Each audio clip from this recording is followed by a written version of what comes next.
दिनै नैबे नन्दिपुर प्राइमारिनि फाथिबारि होनो ओमफ्राय ओरैनो मा फारा होनोमोनलाय रमेन्द्रपुर बे रमेन्द्रपुर गेवलां फोथाराव जोंहा नन्दिपुर प्राइमारिनि इउथ बिएसइउ बुथ लेभेल पेरेन्ट बेखौ लानानै मोनसे जोंनि जिथु बिपिएफ पार्टिनि जिथु थांखि बे फैगौ जिथु बिटिसि बिसायख'थियाव जिथु बिसायख'थिनि सोमोन्दै दिनै बे गेवलां मेलखौ लानाय जादों आरो बेयाव जोंहा गासिबो जोंनि बुथ लेभेलनि आरो जोंना पेरेन्टनि इउथ बिएसइउ आरो महिला बेयाव लोब लोब नुजाफैदों खारन जिथु दा इलेक्सनाव फैगासिनो दं जोङो जिथु बिपिएफखौ थैथां गोबां भटआव देरहोनो थाखाय दिनै बाव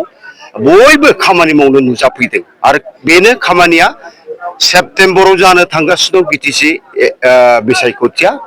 एबार बिपिएफ हिसाबै जोंहा जिथु सारा जोंनि जिथु बे बिटिसिआव 40टानि गेजेराव जों खमाव 25टाखौ जों जेरैखि देरहा होजोबगोन आरो देरहानानै जों एक सिटिया जोङो रावजोंबो लोगो लाजासे सरखार दागोन बे जोङो थिरांथा लाखाबाय बे आरो दिनैनि दिनाव बे रोखा जाखाबाय दिनै बिराद अननाय सिबिनाय मोजां मोननायखौ मोनदों बहुद रेसपन्स मोनदों जेरावखि थाङा लोब लोब रायजो राजा बयबो दिनै बिपिएफखौ हांख्रायदों आरो बिपिएफ नङाबा जोंहा बे बिटिसिआ जेबो जानाय नंला जोंनि जिथु अबस्था दा बिटिसिनि गासिबो दंस' जानो थांगासिनो दं दंस' जाजोब्बाय आरो जों नैबे सरखारखौ जुदि जोङो लाबोबावोबा जिहेतु बिटिसिआथ' थाखाला आरो जोंनि जिथु बिटिसिनि जिमान जनजातिफोर दं बिनि अस्तितियानो थानाय नंला नालाय दिनै जोंनि रायजो राजाफ्रा थिरांथा लादों आरो बिनिखायनो दिनै लोब लोब बिपिएफआव जइन जादों आरो जागासिनो दं आरो जाबाय थागोन दिनैनि बे जुथुम बयखौबो खावलायबाय जिहेतु आङो गोदानै आरो थार्ड टाइमनि थाखाय केन्डिडेट जाबावबाय